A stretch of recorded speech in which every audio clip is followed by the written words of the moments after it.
భద్రాద్రి కొత్తగూడెం జిల్లా గండుగుళ్లపల్లిలోని ఎమ్మెల్యే జారే ఆదినారాయణ ఇంటిని అంగన్వాడీ టీచర్లు హెల్పర్లు ముట్టడించారు. సిఐటియు రాష్ట్ర కమిటీ పిలుపుతో ధర్నాలో పాల్గొన్న అంగన్వాడీలు బలవంతపు పదవి విరమణ నిలిపివేయాలని డిమాండ్ చేశారు.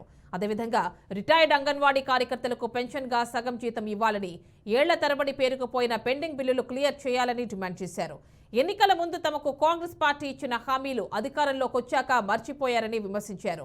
ఇచ్చిన హామీలు నెరవేర్చుకుంటే తమ పోరాటం ఉధృతం చేస్తామని హెచ్చరించారు. ఆ జీతంలో సగభాగం మీకు పెన్షన్ రూపేణా ఇప్పిస్తామని అన్నారు. మీకు అన్ని రకాల అలవెన్స్ కల్పిస్తామని అన్నారు. ఇప్పుడు రోజుకు వచ్చేసరికి మళ్ళీ మీ ముందుకి మేము గుర్తు చేయడానికి రావాల్సి వస్తుంది. మా సమస్యలు ఇవన్నా మేము ఇన్ని బాధలు పడుతున్నాం. మాకు అదే జీతం వస్తుంది. ఆ జీతంలోనే రూమ్ రెంట్లు 3000 రూపాయలు కట్టుకుంటున్నాం, గ్యాస్ బిల్లు కట్టుకుంటున్నాం, కూరగాయల బిల్లులు పెట్టుకుంటున్నాం. అదే డబ్బుల్లో మేము ఆఫీస్కి వెళ్ళాలన్నా, ఇంకొక నోట్స్ కొనుక్కోవాలన్నా, ఇంకేం చెయ్యాలన్నా మనకి ఎంతైతే జీతం వస్తుందో ఆ జీతంలో సగభాగం మీకు పెన్షన్ రూపేణా ఇప్పిస్తామని అన్నారు.